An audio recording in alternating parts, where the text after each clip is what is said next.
At sunrise, the station hall filled with things people once lost. Toy rabbits, work of recipe books, violins, and house keys. They were all placed before one closed lost and found window. Behind the glass, Martin's chair sat empty beside a red skull. The man who returned everything had quietly disappeared. 5 weeks earlier, Martin opened the counter before dawn. He sorted umbrellas, wallets, glasses, and forgotten bags. But he never treated anything like a useless object. He said every lost thing was someone's unfinished day. So he polished the counter and set out tea. Beside the register hung one small bell for claimers. In his drawer rested an old red scarf. It had belonged to his late wife, Clara. She once told him people are easier to lose than objects. Martin never forgot that sentence. One rainy afternoon, Lila arrived crying for her rabbit. The stuffed rabbit was named Moon and missing one ear. Lila refused to go home without it. Her father had already searched 2 trains. Station rules said lost items waited until morning. Martin looked at the empty platform and ignored the rule. He called cleaners, porters, and conductors himself. Then he carried Lila's sketch through the station. At last, Moon was found beneath a seat. Lila hugged the rabbit and then hugged Martin. That night, Moon slept and so did Lila. The next week, Nurse Priya arrived almost breathless. Her hospital ID had vanished between shifts. Without it, security would block her night entrance. Priya had already worked 16 hours. Martin asked what color the lanyard had been. He remembered seeing it caught in an escalator rail. He knelt, reached carefully, and pulled it free. Priya laughed, then nearly cried from relief. Martin wrapped the badge in tissue like a jewel. She made her shift because the counter stayed open late. 2 evenings later, Hassan stormed in holding an empty satchel. Inside the satchel had been a stained recipe notebook. It contained his late wife's handwriting and family dishes. Hassan feared he had lost her voice twice. Martin searched cameras, benches, and waiting rooms. He found the notebook near a vending machine. The pages were damp but still intact. Martin laid them under warm fans to dry. Hassan touched the notebook like a returned heartbeat. A week later, he brought lentil soup for Martin. The counter began smelling like cumin and home. Then Leo arrived carrying only half a violin case. His bow had vanished before the youth orchestra audition. He said the audition decided his scholarship. Martin asked him to play without the missing bow. Leo laughed, confused, but plucked the strings. The sound made one janitor stop sweeping nearby.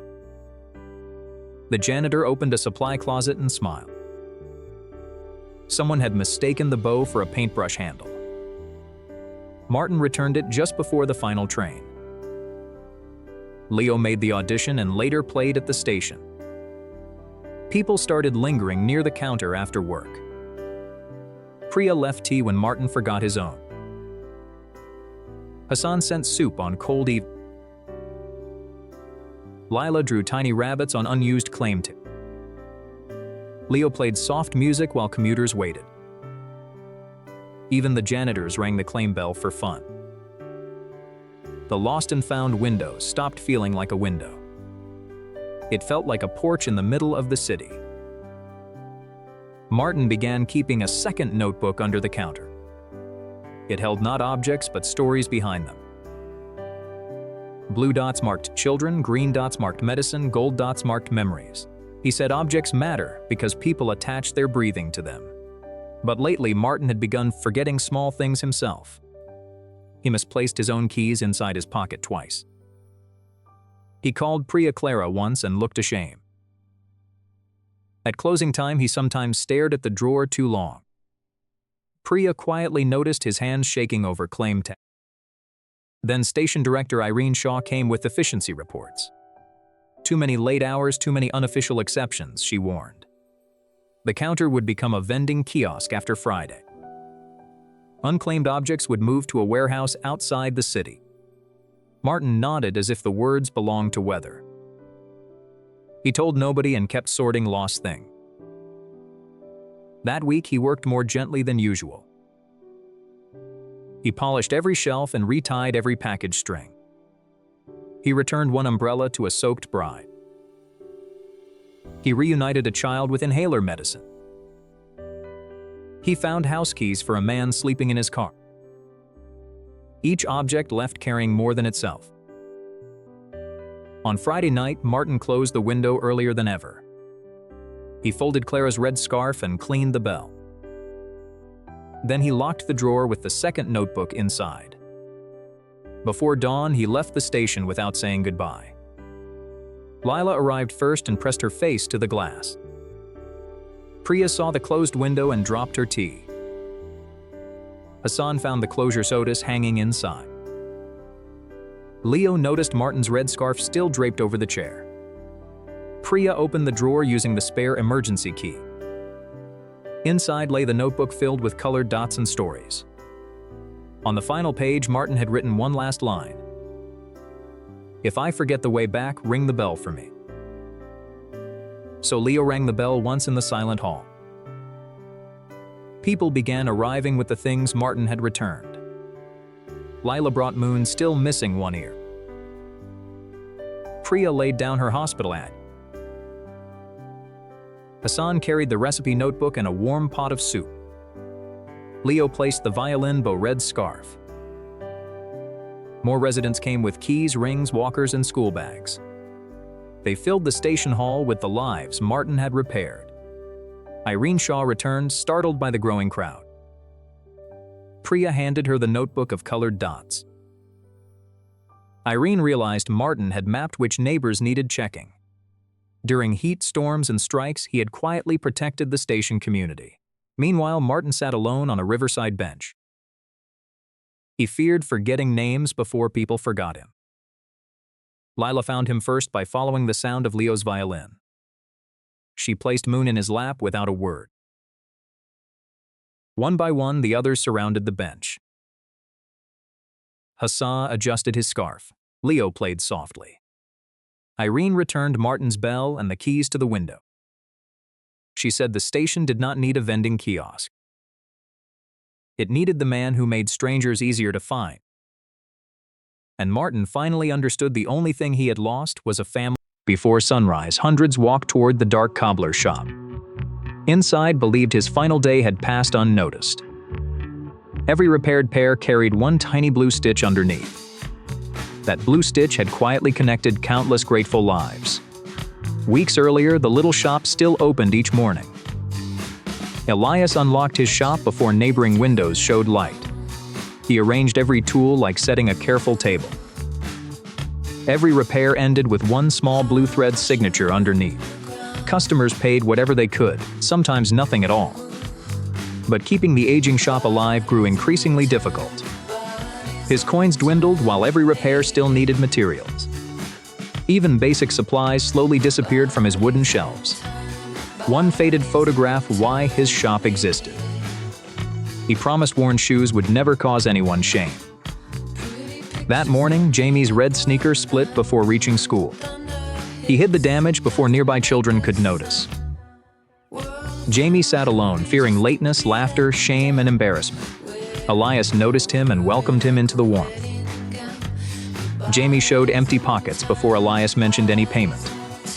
Elias closed his hand and asked only for patience. He cleaned Jamie's sneaker as carefully as something new. Then blue thread sealed the loosened soles securely together. Jamie tested it and his lost confidence instantly returned. He offered one marble. Elias accepted it like treasure. Jamie ran to school wearing confidence with repaired shoes. That afternoon, Nurse Rosa arrived exhausted, her heels split. Seeing the payment bowl, she quietly began turning away. Elias tapped the window before exhaustion carried her onward. Rosa sat silently, too tired to explain her journey. Elias served warm tea before beginning the needed repair. While Rosa slept, he worked without disturbing her peace. He strengthened her heel, finishing again with blue thread. When Rosa paid, Elias protected the meal she needed. She returned to work standing straighter, calmer, and stronger. That evening, Daniel's work boot split during final delivery. Cold rain filled it, but unfinished work still waited. Elias brought Daniel and his cart safely beneath shelter. Daniel feared missing work could cost his delivery route. Elias used his strongest remaining leather for Daniel's patch. He reinforced the boot for many more difficult streets. Daniel tested it, Elias used his final patch. Elias sent him onward again before gratitude became obligation. Next morning, Clara brought Ava and her damaged shoe. Her coins could buy either dinner or the repair. Elias returned them before Clara sacrificed her family's meal. Ava watched Elias inspect her shoe with complete seriousness. He cut leather from his own shoe for hers. Blue thread closed the tear and eased Clara's worry. Ava walked carefully until bright joy replaced her nervousness. She offered Elias a flower drawing as heartfelt payment. He displayed it beside Jamie's marble like priceless treasure. Soon, stories about the quiet cobbler spread across neighborhoods. May brought yellow flowers, remembering her repaired winter boots. Rosa returned with warm tea and sandwiches for Elias. Daniel delivered donated leather gathered from warehouses across town. Jamie swept the shop after school without being asked. Clara cleaned windows while Ava dusted the lower shelves. Neighbors brought supplies, food, and tools without calling repayment. Blue thread footprints symbolically connected strangers throughout the whole neighborhood. Elias welcomed everyone, hiding how exhausted he had become. At night, decades of work left his hands trembling. One evening, blue thread slipped repeatedly from his fingers. Elias finally wondered whether he could continue repairing shoes. Meanwhile, hidden debts grew far beyond anyone else's knowledge. Then Rowan arrived carrying the decision Elias feared most. The building was sold, forcing the shop to close. Elias accepted quietly, making uncomfortable Rowan slowly look away. Jamie entered. Elias hid the notice beneath his apron. He kept working so no final customer felt abandoned. Rosa noticed trembling hands, but Elias blamed the cold. After closing, Elias prepared to leave his oldest friend. He packed every small gift before any expensive tool. Elias closed the shutters, believing everyone would move on. Morning revealed a wooden barrier, replacing the welcoming doorway. Jamie arrived first and froze before the sealed entrance. Soon, familiar faces gathered anxiously outside the darkened shop. Jamie discovered the hidden notice Elias kept from them. Daniel asked how many lives Elias had quietly supported. Rosa noticed blue thread still holding her heel together. One by one, everyone revealed the same blue signature. It marked school shoes, work boots, and forgotten pairs. May carried Elias's story carefully from doorway to doorway. Daniel showed workers the patch that saved his route. Rosa told co-workers, once let her rest. Jamie and Ava showed families dignity begins with shoes. Clara learned nearly every nearby street held Elias's. By evening, blue thread paths led everyone toward the shop. Across town, Elias alone inside a rinse it. He wondered whether quiet kindness ever leaves lasting traces. Then distant lanterns began moving slowly through heavy rain. Elias saw hundreds walking together toward the old shop. He carried his box and followed the lanterns home. The crowd lined repaired shoes along roads as testimony. Jamie raised his sneaker before Rowan and the keys. Others raised repaired shoes, each holding different personal memories. Rowan expected anger but encountered deep, overwhelming gratitude instead. When Elias arrived, the street opened a path forward. Jamie embraced him, proving the shop still remained alive. Rosa returned his apron. Daniel gently returned his hammer. Ava returned her drawing among hundreds of living memories. Rowan saw blue thread, then froze beside the photograph.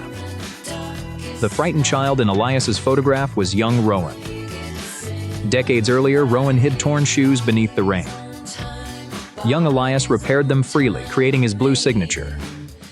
That kindness let Rowan enter school free from humiliation. Rowan forgot Elias's face, but completely remembered the feeling. He removed the barrier and unlocked the door himself. Rowan returned the keys as repayment for old kindness. Neighbors entered immediately, ready to rebuild Elias's legacy together. Carpenters strengthened roofs while families restored every worn surface. Rosa added a chair so could finally rest. Daniel built a rolling table for gentler seated work. May filled windows while Clara restocked leather and thread. Jamie and Ava restored their treasures beside Elias's lamp. Rowan placed a shared bowl where lonely payment stood.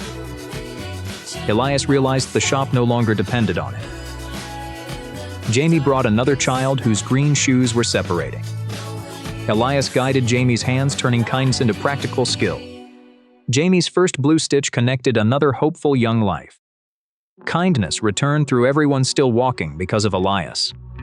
During the blackout, every apartment window disappeared into darkness. Only one rooftop still glowed above the silent neighborhood. Hundreds climbed the stairs carrying bowls, water, and lanterns. They were not escaping the building. They were searching for Gabriel. Because the garden keeping everyone alive had lost its gardener. 6 weeks earlier, the rooftop was only cracked concrete and rust. Gabriel worked downstairs as the building's quiet maintenance man. He repaired pipes, lamps, locks, and things nobody thanked. After every shift, he carried discarded containers toward the roof. Old buckets became planters and broken drawers became garden beds. He filled them with soil gathered one small bag at a time. Then he planted tomatoes, beans, herbs, peppers, and sunflowers. Neighbors laughed at vegetables growing above 12 floors of traffic. Gabriel only checked the leaves and continued watering. He believed empty places changed when someone returned every day. One evening, Zoe counted coins outside the grocery store. Her son Noah pretended not to notice the empty shopping bag. She could afford rice, but nothing fresh for dinner. Gabriel passed them carrying a basket of rooftop tomatoes. He placed 3 tomatoes inside Noah's backpack without explanation. Zoe tried returning them, embarrassed by the unexpected kindness. Gabriel asked Noah whether he knew how seeds became food. The question replaced embarrassment with immediate curiosity. Noah followed him upstairs carrying 1 small tomato. On the roof, Gabriel opened the fruit and saved its seeds. He gave Noah 1 pot, 1 spoon, and 1 responsibility. Water this every evening, even before anything appears. Noah returned daily to stare at completely empty soil. On the 9th day, 1 green hook finally broke through. Noah shouted loudly enough for several windows to open. Zoe began bringing vegetable scraps for Gabriel's compost bucket. The 3 strangers slowly stopped feeling like strangers. Then Camila arrived after delivering packages through extreme heat. Her bicycle chain was fine, but her hands would not stop shaking. Gabriel guided her beneath a shade cloth near the garden. He gave her water flavored with mint and sliced cucumber. Camila insisted she only needed 2 minutes before leaving. She slept in the chair for almost 40. Gabriel guarded her bicycle and redirected every curious visitor. When Camila woke, the city no longer seemed entirely hostile. She returned next week carrying wooden crates from a warehouse. Those crates became new beds for lettuce and climbing beans. Mr. Park lived alone on the 11th floor. He had stopped leaving his apartment after his wife died. Every afternoon, he watched the rooftop sunflowers from behind glass. Gabriel noticed and placed 1 chair beside the tallest flower. Mr. Park refused the invitation for 3 straight days. On the 4th, he climbed the stairs holding his wife's teacup. He sat without speaking while bees moved between yellow petals. The following evening, he brought a 2nd cup for Gabriel. Soon, Mr. Park began recording rainfall and watering time. The garden gave his mornings somewhere specific to begin. Ava, a teenage student, discovered the roof during exam week. Her apartment was crowded, noisy, and unbearably hot. Gabriel placed a small desk beneath the bean vines. Ava studied there while leaves moved above her notebooks. Noah practiced spelling beside her growing tomato plant. Mr. Park tested them both using homemade question cards. Camila delivered discarded solar lanterns from a closed shop. Zoe sewed torn fabric into wide panels. The rooftop changed from a garden into a shared room. People brought chairs, jars, seeds, and family recipes. One resident taught pruning while another repaired the rain barrels. Children painted stones and placed them around new seedlings. Nobody had planned a community, but routine quietly created one. Gabriel kept a small notebook inside the rooftop tool cabinet. He marked which residents needed medicine, help, or daily visits. No one knew the garden was also an emergency map.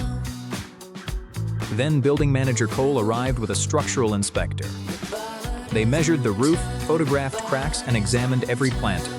Cole announced the garden would close during upcoming renovations. The roof needed clearing before the month's hottest week. Neighbors argued, but Gabriel asked everyone to remain calm. He promised to move each plant somewhere safe. That night, he watered longer than usual beneath a red sunset. Noah found him staring at one old photograph inside the cabin. Gabriel closed the notebook before the boy could see more. 3 days later, the heat became dangerous across the city. Pavements softened, trains slowed, and hospital alerts filled radio. Inside the building, fans pushed only warmer air. Gabriel opened the rooftop early and stretched every shade panel. He placed water stations beside the stairwell and elevator. Zoe checked elderly residents while Camila delivered extra ice. Mr. Park recorded temperatures and knocked on silent door. Ava created a list of children, pets, and people living alone. The garden became useful before anyone understood how necessary. At sunset, the entire electrical grid suddenly failed. Elevators stopped between floors and water pumps fell silent. Dark apartments trapped heat like sealed boxes. Phone batteries began dying while emergency lines remained busy. Gabriel opened the rooftop gate and rang an old handbell. Residents followed the sound upward through dark stairwells. Solar lanterns illuminated vegetables, water barrels, and shaded tables. Zoe distributed tomatoes, cucumbers, and herbs with. Camila carried water downstairs to residents unable to climb. Ava organized children near the coolest wall. Mr. Park used Gabriel's notebook to check every apartment. One name had been circled twice beside the 12th floor. It was Gabriel's own apartment, but he was nowhere upstairs. Noah remembered seeing him enter the stairwell with a water container. The neighbors spread across 12 floors searching together. They found Gabriel collapsed beside a stuck elevator door. His water container remained full because he had saved it for others. Zoe cooled him while Camilla ran for the first aid kit. Noah held Gabriel's hand and described his first tomato sprout. Gabriel finally opened his eyes beneath the emergency lantern. Back on the roof, residents refused to let him work. For the first time, Gabriel sat while everyone else served him. Then Noah opened the cabinet and found the old photograph. It showed Gabriel beside his wife on the same empty roof. She had died during a blackout years earlier, alone downstairs. No neighbor had known she needed medicine or help. Gabriel built the garden so residents would learn every door. The food was important, but connection was the real harvest. Manager Cole silently removed the rooftop closure notice. Renovation plans changed to protect the garden and strengthen the roof. At sunrise, power returned across the exhausted neighborhood. Yet nobody hurried back downstairs or closed their doors. They shared breakfast beneath sunflowers while Noah picked his first tomato, and Gabriel's living emergency map became the heart of the building. At midnight, every bus stop in the city suddenly filled. But no buses were running and nobody tried to leave. Hundreds stood beneath rain, holding small clocks and lanterns. They were waiting for one driver who believed time could care. His name was Samuel, and his final route had vanished. 1 month earlier, Samuel began each evening before sunset. He checked every mirror, light seat, and emergency handle. Then he placed an old brass clock above the dashboard. It always ran exactly 60 seconds slower than station time. Other drivers joked that Samuel's bus lived in yesterday. Samuel only smiled and started the final neighborhood route. At every stop, he waited 1 full extra minute. Some passengers complained when the doors remained open too long. Samuel watched the sidewalks instead of watching the clock. He knew late footsteps often belonged to worried people. One rainy evening, Eli ran toward the final stop. His red backpack bounced while his shoes splashed through puddles. The bus doors should have closed before he reached them. But Samuel saw the boy and quietly waited. Eli climbed aboard, breathing hard and fighting frightened tears. He had stayed late because his mother missed work. Without that bus, he would walk 4 dangerous miles alone. Samuel gave him a towel and the front seat. Then he called the hospital where Eli's mother worked. She answered, relieved that someone had found her son. Eli watched the rain slide across the Wormsbus window. For the first time that evening, he felt completely safe. At his stop, Samuel waited until the apartment light appeared. Eli waved from the doorway before Samuel continued driving. The next night, Eli brought a paper cup of cocoa. He left it beside Samuel's brass clock without explanation. Samuel drank it slowly, treating the gift like treasure. Several days later, Maya reached the hospital stop late. Her shift had lasted 14 hours without proper rest. She saw the bus pulling away and lowered her head. Samuel noticed her reflection and pressed the brake gently. The doors reopened and warm light spilled onto the pavement. Maya climbed aboard, too tired to offer a full smile. Samuel moved his coat onto the coldest empty seat. Then he lowered the lights so she could rest. Maya slept through 6 stops without anyone disturbing her. Passengers whispered and moved quietly around the exhausted nurse. Samuel woke her gently 1 stop before her home. She opened her eyes, confused by the sudden kindness. The next evening, Maya brought a small first aid box. She placed it beneath Samuel's seat for future passengers. Soon, the bus carried more than people between neighborhoods. It carried towels, tea bandages, umbrellas, and spare gloves. Then Jonah began boarding near the bakery after midnight. He always carried unsold bread inside 2 paper bags. At first, he sat alone behind the rear door. Samuel noticed him counting coins before buying a ticket. Some nights, Jonah had enough money for only 1 ride. Samuel quietly returned the fare through the change tray. Jonah protested, but Samuel pointed toward the bread bags. That night, the bread became everyone's ticket. Passengers shared warm rolls while rain covered the windows. A lonely bus slowly began feeling like a kitchen. Jonah returned nightly, bringing whatever the bakery could spare. Eli added napkins and Maya brought paper cups. An elderly passenger began carrying tea in a thermos. A student left pencils beside the front seat. A mechanic fixed the heater during 1 delayed stop. Nobody had planned it, but everyone began contributing. Samuel's extra minute gave strangers enough time to notice each other. People learned names they had ignored for years. They shared job leads, medicine, food, and safe walk. The final bus became the warmest room after midnight. Yet transport reports showed a completely different story. Samuel's route arrived late almost every single evening. Managers saw delays, low profits, and an aging vehicle. They never measured frightened children or exhausted nurses. Director Dana Grant boarded without announcing who she was. She carried a clipboard and watched Samuel carefully.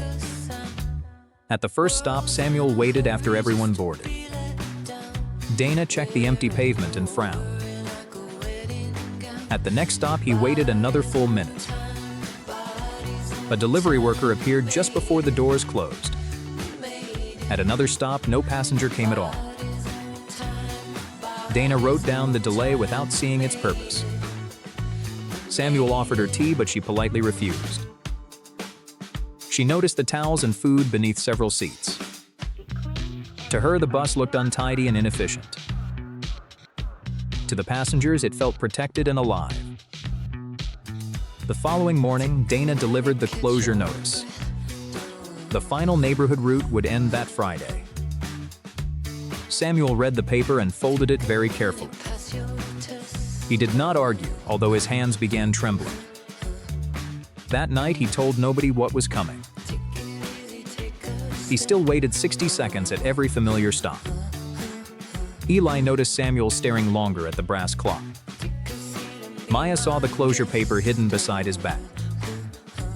Jonah understood before Samuel could explain anything. The passengers sat silently as the bus reached its depot. Samuel thanked them for making an old route meaningful. Then he switched off the lights for the final time.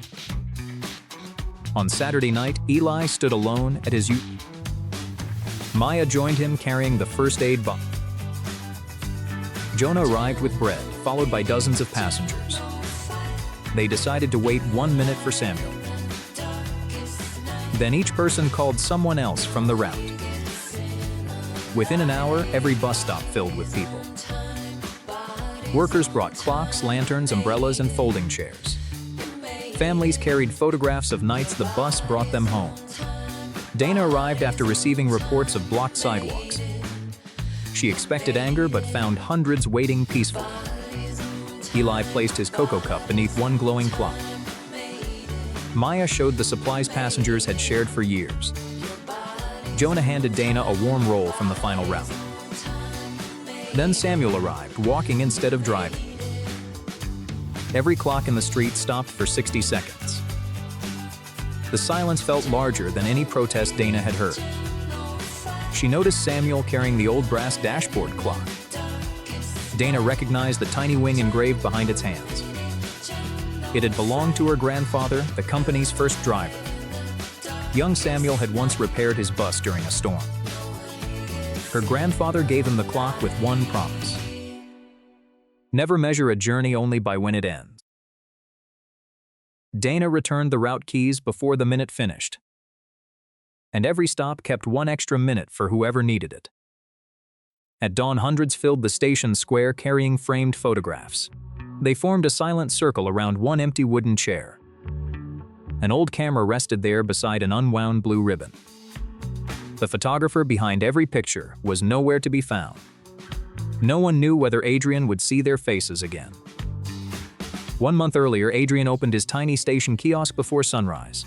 He cleaned every lens before touching his first cup of tea. Then he tied one blue ribbon around a simple wooden frame.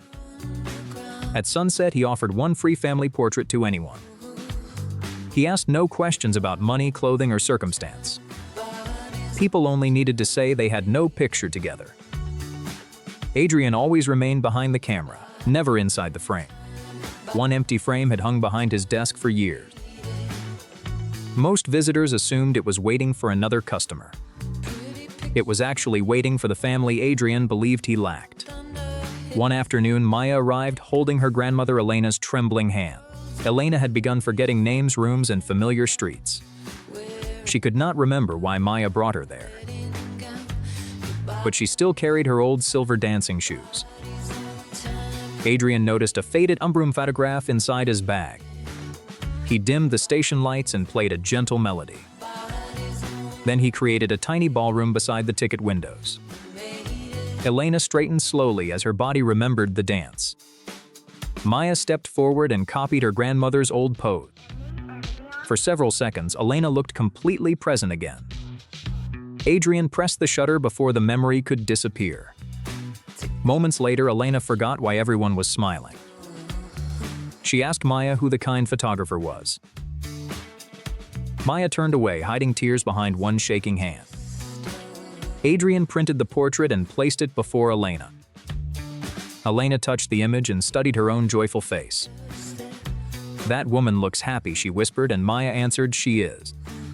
Later, the portrait remained beside Elena's bed when names vanished.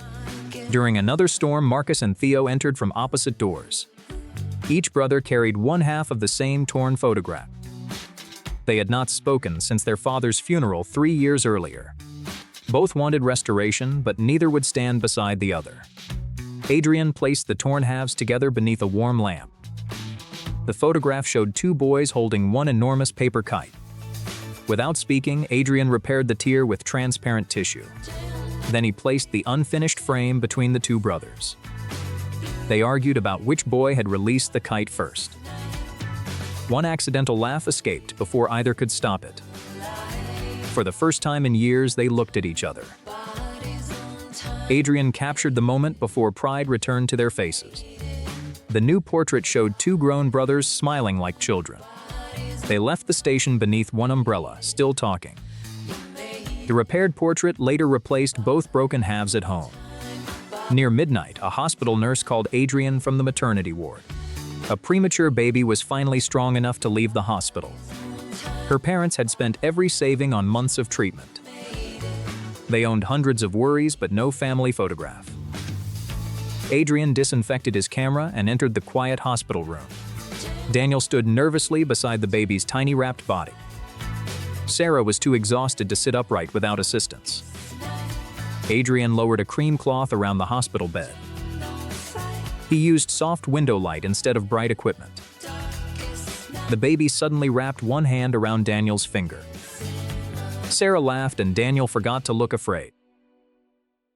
The shutter clicked at the only perfect second. Then Adrian's portable printer suddenly stopped working. He opened the machine while the nervous parents waited. At last, the picture slowly emerged beneath his hand. It was the first image showing all three together. The nurse tied Adrian's blue ribbon around the finished frame.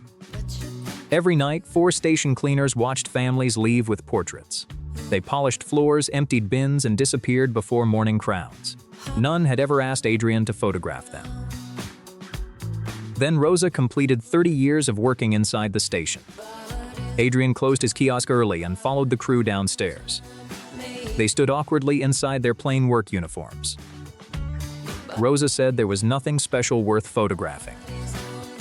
Adrian pointed the spotless station shining above them. He arranged their mops and brushes like ceremonial flags.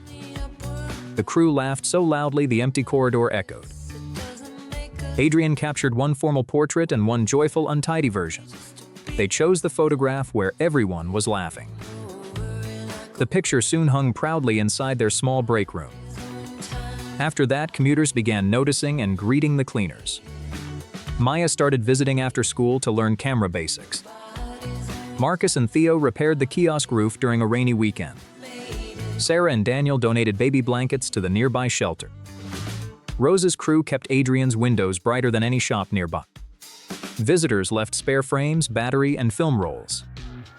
The free sunset portrait became a neighborhood ritual. Every finished frame carried the same narrow blue ribbon. But Adrian's vision had begun blurring around the edges. He turned the focus ring twice before faces became clear. At night, station lamps spread into glowing circles. A doctor showed him images of his weakening eyes.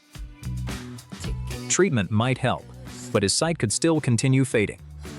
Adrian folded the report and told nobody at the station. He continued photographing every family that reached his door. Then one final portrait came out softer than intended. A small child said the blurry faces looked like stars. Adrian smiled, although his hands had begun trembling. That night, he packed the old camera into its case. He removed the final blue ribbon from the wooden spool. Then he placed his empty frame upon the waiting chair. Before sunrise, Adrian locked the kiosk and quietly disappeared. Passengers arrived to find the metal shutter completely closed. Maya discovered an eye clinic card beside the abandoned camera cloth. She finally understood why Adrian had refused to say goodbye. Instead of searching alone, she called everyone in the portraits. Each person returned carrying the image Adrian had preserved. Marcus and Theo built one enormous wooden frame together. Rosa's crew polished the entire station square before dawn. The hospital nurse hung warm lights above the empty chair. Sarah and Daniel placed a soft blanket across its back. Hundreds arranged their portraits into one glowing human mosaic. Adrian heard the gathering while walking near the station. Maya found him and gently placed his hand on her shoulder. He could see only warm shapes and moving patches of light. The old camera waited on a tripod with its timer ready. Adrian refused to sit while everyone remained outside the frame. Without discussion, the entire crowd moved behind his chair. Elena rested one gentle hand upon Adrian's shoulder. Marcus and Theo stood beside him, holding the giant frame. Baby Iris, now stronger, reached for the hanging blue ribbon. He had preserved thousands of families, then discovered he belonged to one. In the coldest week of winter, scarves covered the entire street. Hundreds of neighbors were tying them to one iron fence. Behind that fence stood Alma's tiny closed yarn stall. She thought nobody would notice when it disappeared. But the whole street had come back for her. 1 month earlier, winter arrived much too fast. Every morning, Alma opened her little stall alone. It stood beside an old bus stop fence. She sold yarn, buttons, and handmade mittens. But she always made one thing free. Each morning, she hung scarves on the fence. Red scarves, blue scarves, and mustard scarves. No price tags ever touched the wool. Alma only smiled at passing strangers. She believed warmth should never wait for money. Most people thought the scarves were decoration. Then one freezing school morning, Ben stopped there. His small hands were red from cold. He had forgotten his scarf at home. He tried hiding his shaking hand. Alma noticed before he said a word. She lifted a mustard scarf from the fence. Ben stepped back, embarrassed and unsure. Alma wrapped the scarf around him gently. The boy's face softened almost immediately. He touched the scarf like treasure. Alma tucked the ends neatly into place. Ben offered 1 coin from his pocket. Alma closed his hand and shook her head. Then she pointed him toward school. Ben ran off warmer and taller somehow. That afternoon, he waved from across the street. The scarf still glowed against the gray cold. Sometimes kindness becomes visible from far away. 2 nights later, Nora arrived after hospital duty. Wind pushed hard against her tired shoulders. Her thin scarf was already soaked through. She stopped beside the fence and shivered. Alma stepped outside holding a deep blue scarf. Nora tried to refuse with a tired smile. Alma placed hot tea into her hands first. Then she draped the dry scarf over her shoulders.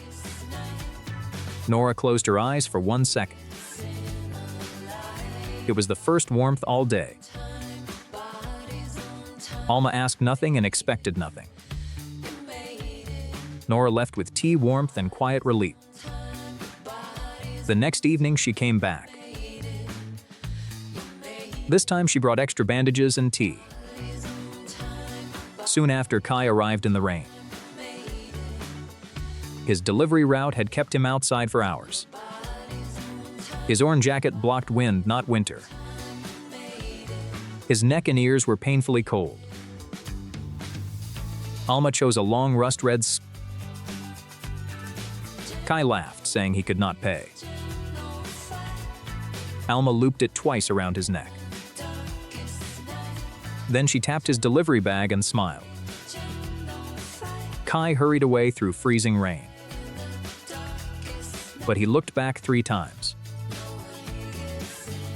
The 3rd time, he lifted one grateful hand.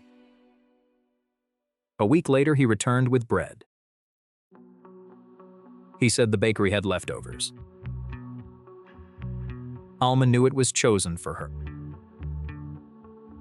She accepted it like a gift of honor.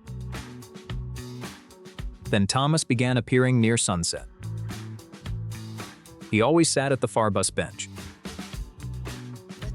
He carried a framed photograph every evening. He rarely boarded any bus at all. Alma watched him from her stall quietly. One evening, the cold became too sharp. Thomas's hands trembled around the photograph. Alma walked over with a soft beige scarf. She draped it across his shoulders gently. Thomas stared at the scarf in surprise. Then he looked at the photograph. He said his wife used to knit. Alma sat beside him without speaking. After a long silence, Thomas smiled sadly. The bench no longer felt so empty. He returned every evening after that. Alma began bringing 2 paper cups of tea. Then Hannah arrived from another country. She stood near the fence reading bus map. Snow fell harder around her shoes. She looked lost and too proud to act. Alma stepped outside with a teal scarf. Hannah pointed at the map helplessly. Alma could not speak Hannah's language, so she used gestures and warm hands. She wrapped the scarf around Hannah first. Then she drew the route in snow. Hannah finally understood and smiled with relief. The next day, she returned with an orange notebook. She had drawn Alma and the fence inside. Alma laughed and pinned the drawing nearby. Soon the fence held scarves and small gifts.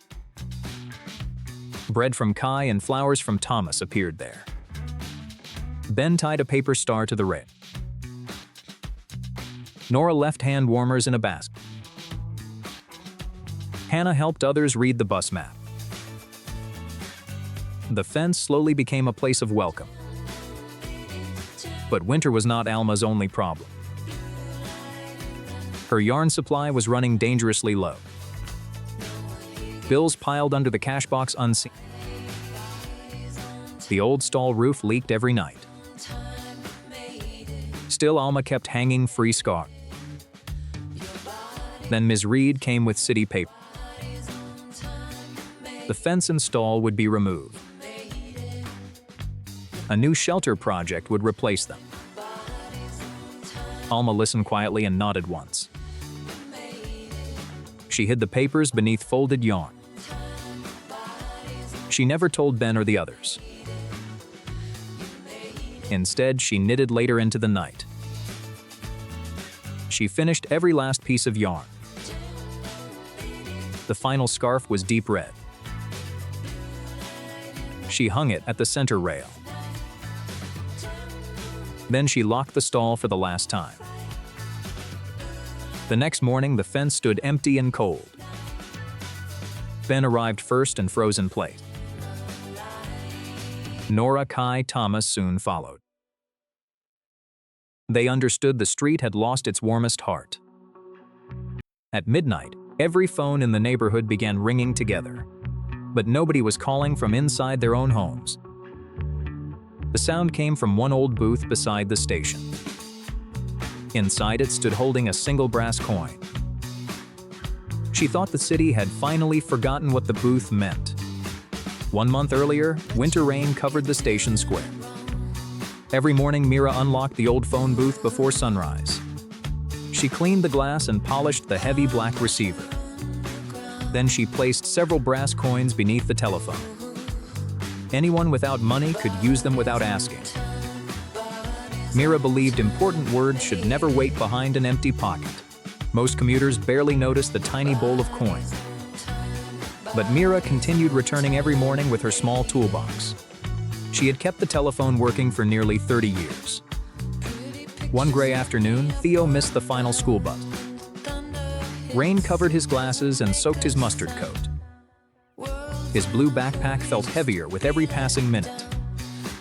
The station had emptied before he realized he was alone. Theo searched his pockets and found no phone or money. He tried to remain brave beneath the station clock. But the rain grew colder and his courage became smaller. Mira noticed him through the fogged phone booth glass. She opened the door and offered him a dry cloth.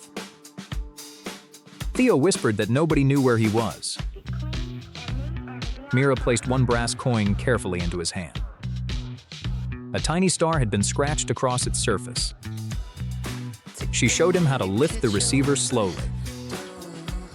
Theo dialed his mother's number with trembling fingers. When her voice answered, his frightened shoulders finally relaxed. Mira waited outside, giving the boy privacy and dignity. 10 minutes later, Theo's mother arrived through the rain. She held him tightly beneath one wide blue umbrella. Theo returned the brass coin, but Mira shook her head. She told him to keep it for another difficult day. Sometimes safety begins with knowing somebody can still be reached. Several nights later, Luis stopped beside the booth after work. His delivery bicycle had broken 3 streets away. His hands were cold and his rented phone was dead. He needed to tell his manager before losing tomorrow's route. Luis found the bowl empty after a long, difficult day. Mira opened her purse and gave him her final coin. Luis promised to repay her when his wages arrived. Mira only pointed toward the telephone and smiled. He called his manager and explained the broken bicycle. The route was saved and repair help was sent. Luis returned the following morning carrying warm bread. He claimed the bakery had packed 1 loaf too many. Mira accepted it because kindness must sometimes receive kindness too. Soon, Luis began checking the booth during his deliveries. If the glass was dirty, he cleaned it quickly. If the coin bowl was empty, he added what he could. The old booth slowly became part of his daily route. Then Arthur began visiting every Sunday after sunset. Arthur always entered the booth but never dialed immediately. He would hold the receiver and stare at the numbers. His daughter lived across the country with her own family. They had not spoken since one painful argument. Mira never asked what happened between them. She simply left tea beside the booth each Sunday. One evening, Arthur finally placed a coin inside.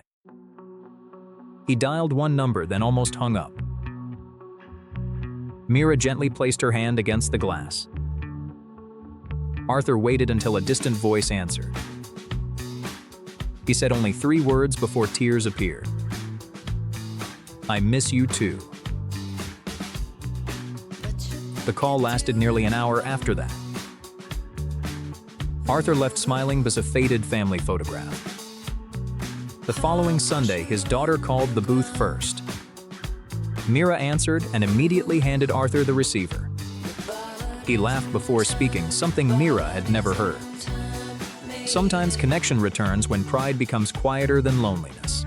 A teenage student named Nia discovered the booth during exams. Her family shared one small apartment with constant noise. She used the booth to call a volunteer tutor. Mira held an umbrella outside while Nia studied instructions. Night after night, the same distant tutor answered patiently. Nia filled a green notebook with careful diagrams and answered. One evening, the tutor could not call at the usual time. So Luis brought a small lamp and waited nearby. Theo brought sharpened pencils and a paper cup. Arthur brought biscuits and quietly tested her questions. Mira watched 4 strangers become a study team. Nia passed the exam 2 weeks later. She returned wearing the widest smile in the square. Then she placed several coins beneath the receiver. Those coins became calls for jobs, families, and second chances. People began leaving umbrellas, tea, bread, and bus cards nearby. The old booth became the smallest community room in the city. Miss Cole arrived carrying plans for station renovation. The booth would be removed before the month ended. Mira listened quietly while gripping her brass key. She tried explaining what happened there after dark. But invisible kindness looked like an empty box on paper. Miss Cole marked the booth for removal and walked away. Mira hid the notice beneath her cleaning cloths. She never told Theo, Luis, Arthur, or Nia. Instead, she polished the receiver more carefully each morning. On the final night, Mira filled the bowl with every coin. She left tea bread and one dry blanket inside. Then she locked the booth and carried her toolbox home. Before sunrise, workers surrounded it with wooden barriers. Theo arrived first and found the door sealed. Luis, Arthur, and Nia gathered beside him moments later. They found the removal notice through the wet glass. Theo lifted his star-marked coin and began knocking on doors. Luis carried the story through every delivery street. Arthur called everyone who had ever used the booth. Nia contacted students, workers, families, and newcomers. By midnight, hundreds filled the station square with telephones. Some carried old receivers, others carried coins and umbrellas. Each person had one story connected to the booth. Miss Cole returned stunned by the glowing crowd. Then Theo placed his star-marked coin into her hand. Miss Cole froze as an old memory returned. Decades earlier, she had been a lost child in snow. Young Mira had given her that same kind of coin. One phone call had reunited her with her frightened father. Miss Cole removed the barriers and returned Mira's brass key. The booth remained, now protected by the entire neighborhood. And every night, one free coin waited beneath the receiver. 30 neighbors ran through the storm toward one locked basement door. Behind that swollen wooden door, Evan was trapped completely alone. Most of the people outside barely even knew his name. Yet every one of them believed his life truly mattered. To understand why, we must return to the previous morning. Evan lived beneath the stairs of an aging apartment building. His tiny room contained nearly everything he still owned: a jacket, some tools, and one faded childhood photograph. That morning, he carefully counted the last coins in his jar. There was not enough money to survive another difficult week. Still, Evan wrapped his mustard yellow scarf around his neck. It was the one possession he would never consider selling. Years earlier, an unknown stranger had given it to him. Evan no longer remembered the stranger's face or voice. He only remembered how suddenly the world had felt safer. That small feeling quietly shaped the man Evan later became. He repaired broken objects at a tiny neighborhood workshop. But lately, fewer customers had been walking through the door. That morning, the owner closed the workshop for the final time. Without warning, Evan had lost his only source of income. He carried his tools home beneath a heavy gray sky. Each step felt more difficult than the one before it. Then he noticed Nora beside a damaged bus shelter. Her umbrella had turned completely inside out in the wind. The nearest safe building was several wet streets away. Evan looked at his umbrella and then looked at Nora. For him, the decision required almost no thought at all. He carefully placed the strong blue umbrella into her hands. Nora tried to refuse, pointing anxiously toward the cold rain. Evan only smiled and pulled his yellow scarf much tighter. Nora watched him disappear slowly down the shining wet street. Our minds remember people who make frightening moments feel smaller. Evan entered Mr. Chen's grocery store completely soaked and shivering. Mr. Chen offered him a towel and a cup of tea. Evan spent his final coins on bread and warm soup. It would be the only meal he could afford that day. Outside the store, he heard the sound of hunger. Mia sat beneath an awning, pretending she was perfectly fine. Her mother searched nearby shops, hoping to find temporary work. Mia smiled whenever Evan glanced gently in her direction. But hunger is difficult to hide from someone who knows it. Evan sat beside her and slowly opened his brown satchel. He divided the small loaf into two very unequal pieces. Then he quietly gave Mia the much larger half. She stared at the bread as though it were treasure. Evan also placed the warm bowl of soup into her hands. He claimed he had already eaten earlier at the workshop. Mia believed him, because true kindness often sounds completely ordinary. When Lena returned, she immediately understood what Evan had done. She thanked him, but Evan quickly changed the conversation. Quiet helpers rarely understand how many people are actually watching. Across the street, a delivery cart suddenly lost one wheel. Evan ignored his hunger and opened his old toolbox again. Within minutes, the damaged wheel was turning smoothly once more. The driver offered payment, but Evan politely refused the money. By afternoon, the steady rain had become much colder. His wet clothes clung heavily to his tired body. Even then, he stopped beside another familiar apartment doorway. Mr. Samuel's hallway lamp had stopped working once again. Evan repaired the broken lamp without waiting to be asked. Warm golden light returned to the lonely, narrow hallway. Samuel invited him inside, but Evan politely declined the offer. Sometimes lonely people offer company because they need it too. Evan finally reached his basement apartment shortly before sunset. Inside, the room felt colder than the street outside. His small heaters had stopped working during the previous night. He opened his toolbox, but his hands were already trembling. For the first time that day, Evan allowed himself to rest. Helping other people had not repaired his own painful problems. Kindness does not always create an immediate visible reward. Sometimes it leaves us wondering whether anybody even noticed. A small weather radio warned that a powerful storm was coming. Evan noticed rainwater collecting near the outside basement drain. If the drain stayed blocked, his entire room could flood. He returned outside carrying a shovel and a metal bucket. He worked alone while every nearby window slowly became dark. The storm suddenly knocked out power across the neighborhood. Wind pushed branches, paper, leaves, and mud toward the drain. Evan cleared one pile, but another immediately replaced it. Cold water was already rising around his soaked black shoes. Then a heavy branch crashed across the basement stairway. A violent gust slammed the wooden doors shut behind him. Swollen by rain, the door could no longer be opened. Water began slipping underneath it and entering his tiny room. Evan shouted for help, but thunder swallowed every desperate word. His flashlight flickered weakly, then finally disappeared into darkness. For several seconds, he heard nothing except the rising water. Then someone suddenly struck the small window from outside. It was Mia, holding a tiny glowing battery-powered lantern. She recognized Evan because his yellow scarf glowed through the glass. Mia ran through the storm toward her mother and Mr. Chen. Mr. Chen remembered the soaked man who had shared his meal. The delivery worker remembered the stranger who repaired his cart. Samuel remembered the warm light returning to his lonely hallway. And Nora remembered the blue umbrella beside her front door. She opened that umbrella and stepped directly into the storm. Then she knocked urgently on every door along the street.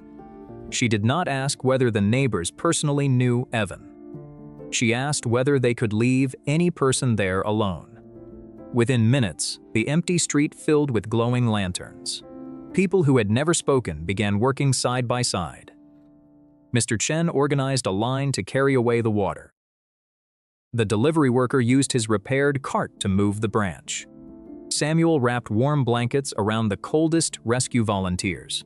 Lena held the rope while Mia protected her small lantern. Nora stayed beside the window, speaking calmly to frightened Evan. Her voice reminded him that he was no longer alone. Together, the neighbors finally pulled the heavy branch aside. Several strong hands forced the swollen basement door wide open. Evan stepped outside into a wall of waiting faces. He could not understand why so many people had come. Then Mia placed her remaining piece of bread into his hands. Mr. Chen gave him a large bowl of steaming soup. Samuel welcomed everyone into his newly illuminated warm hallway. Small acts of kindness had created an invisible human network. Each person had received enough courage to help somebody else. Then Nora noticed the faded stitching on Evan's yellow scarf. Her late husband had sewn that same mark many years earlier. He was the stranger who once helped a frightened child. Kindness had returned, not as payment, but as a community. On winter's coldest night, hundreds carried lights toward library. Inside, Omar believed the final light had vanished forever. For years, one lamp waited for anyone without shelter. Now those guided by that light had returned together. The story began 1 month before anyone expected closure. Every evening, Omar worked after the librarians went home. He cleaned quietly, expecting someone important might return later. Before locking up, he always left one lamp glowing. Beside it, Omar left tea for anyone needing warmth. But the aging library was losing visitors, funding time. Even replacement bulbs became resources Omar counted extremely carefully. The library needed more, but kindness remained Omar's strength. That evening, Sophia and Leo waited beneath the awning. Sophia believed they had arrived too late for computers. Omar opened the side door, pointing toward the light. He welcomed them before asking why they came late. Sophia needed work. Leo needed somewhere peaceful for study. When the computer failed, Omar repaired its cable patiently. Sophia continued typing while Leo faced another problem alone. Omar transformed the difficult question into 3 simple objects. The answer appeared, but confidence mattered far more afterward.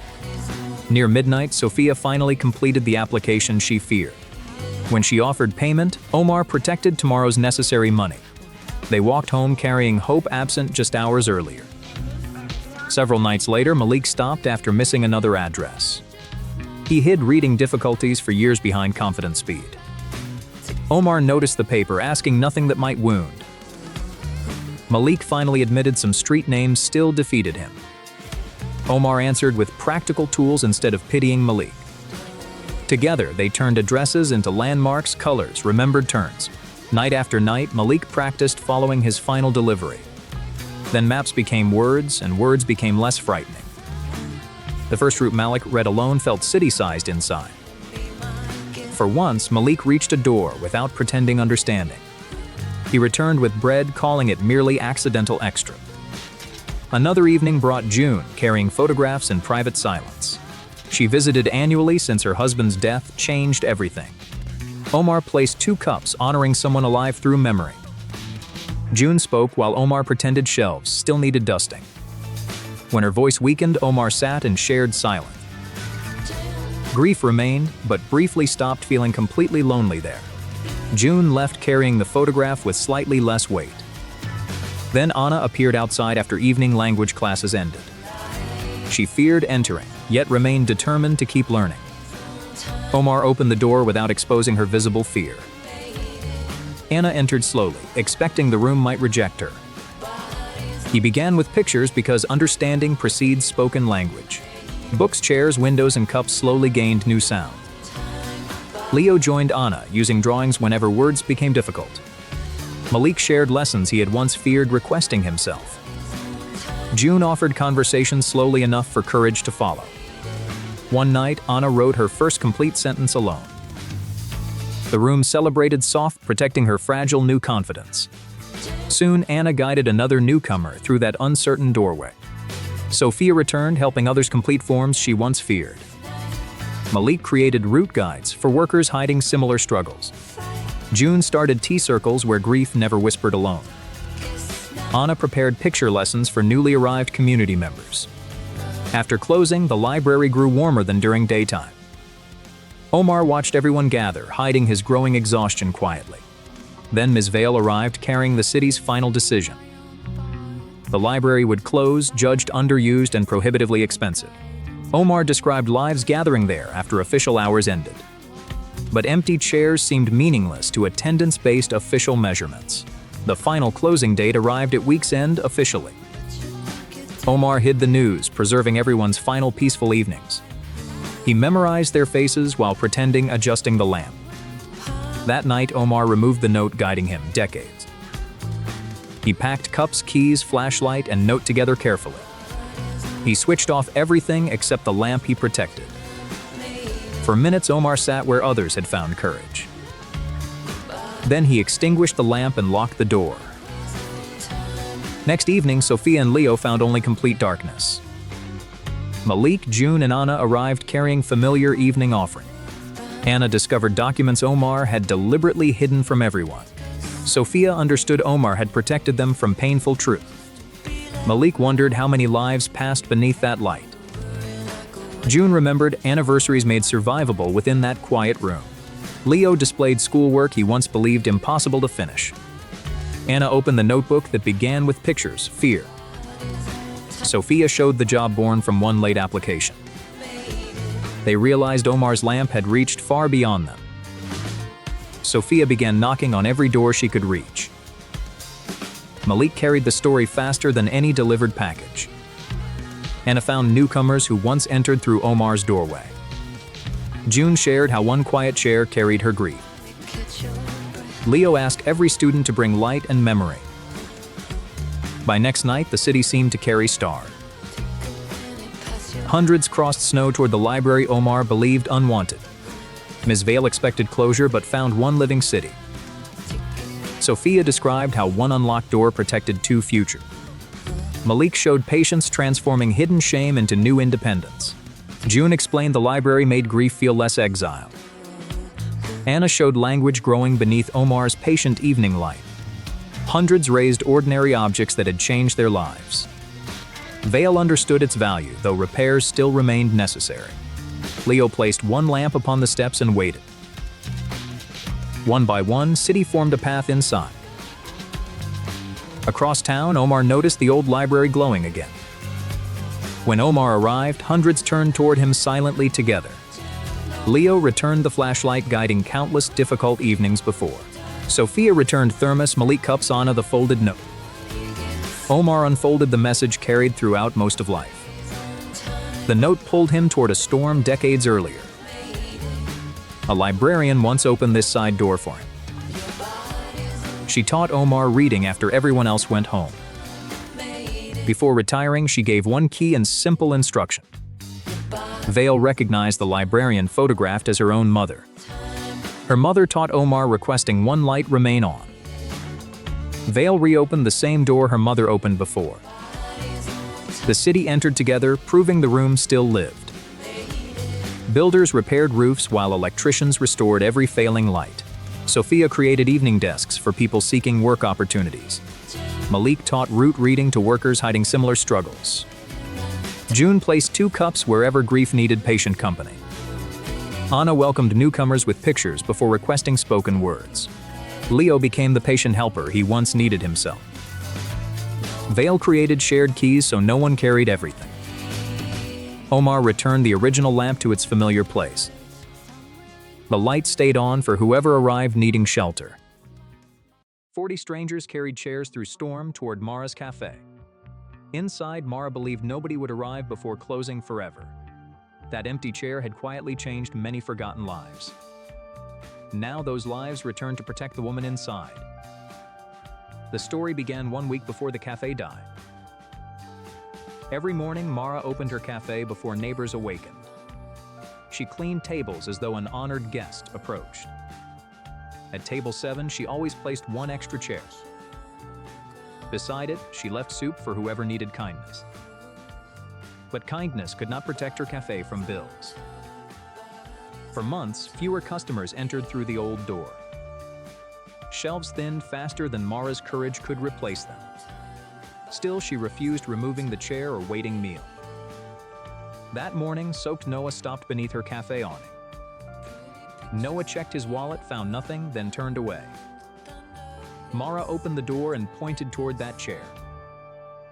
She explained the meal had already been paid for. Noah ate slowly, fearing kindness might disappear too quickly. Mara gave him something equally precious, freedom from shame.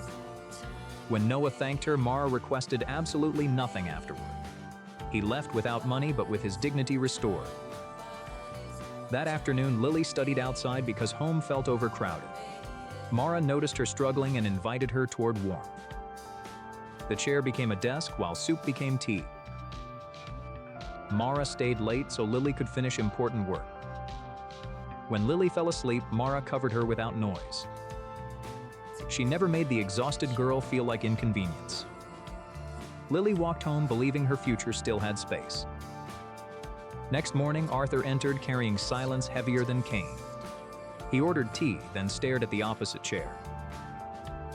Mara brought another cup and sat without difficult questions. Eventually, Arthur described the wife he missed every day. For once, his grief shared space with gentle laughter. He left grieving but no longer carrying everything alone. That evening, bicycle courier Maya stopped beneath pouring rain. Mara welcomed Maya before asking whether she could pay. The chair became shelter and the soup returned again.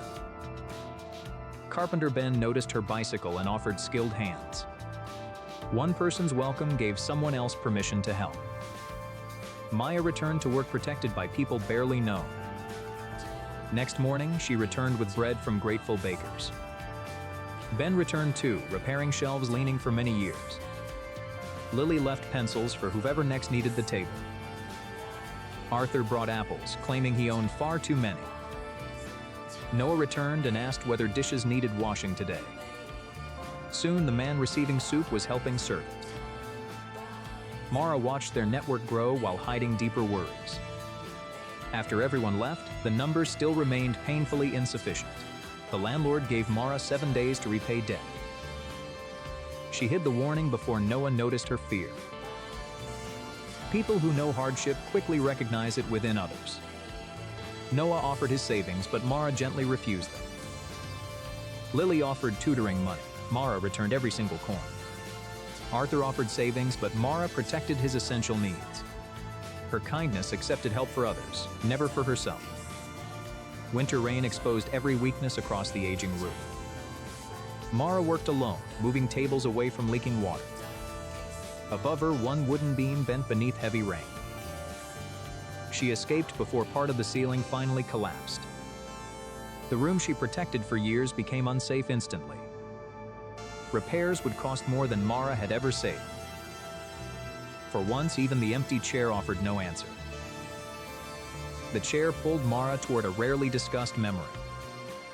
As a child, she watched warm strangers eat inside. An elderly waitress opened before young Mara walked away. She gave Mara soup, bread, and unquestioned shelter inside. Before leaving, the woman placed a brass key inside. She said safe rooms begin when someone opens them. Mara spent her whole life keeping that door open. Now she believed time had come to close forever. She locked the door, believing she failed everyone there. Then she walked away before neighbors saw her cry. Next morning, Noah found the cafe silent and locked. Lily arrived next and saw broken ceilings through glass. Arthur came for tea and found only worried faces. Maya and Ben arrived, expecting the familiar warm light. They realized none of them was Mara's only guest. Each described a different moment beside the same chair. Who would help the woman who quietly helped everyone? Maya carried Mara's story faster than any delivery before. Arthur explained how one shared cup softened his grief. Lily told students where hope kept lights burning late. Ben called every craftsperson still owing kindness somewhere else. By nightfall, 40 strangers carried chairs toward Mara's cafe. The landlord arrived, insisting the damaged building remain closed. Noah described the meal that had restored his dignity. Lily explained how the cafe protected her learning future. Arthur described when silence stopped feeling like punishment completely. Maya and Ben showed how kindness had multiplied itself. The landlord witnessed something money alone could never measure. He granted them 2 days to make everything safe. The room instantly filled with hands prepared for work. Ben led carpenters rebuilding every weakened section of roof. Electricians restored lights that welcomed countless lonely people inside. Lily and classmates covered water stains with fresh color. Noah repaired pipes, learning quickly from every willing neighbor. Maya carried supplies through relentless rain without stopping once. Arthur polished every cup like one treasured memory carefully. Local shops refilled shelves Mara had emptied for others. Children added stars where rain had broken through earlier. Even the landlord removed his coat and carried boards.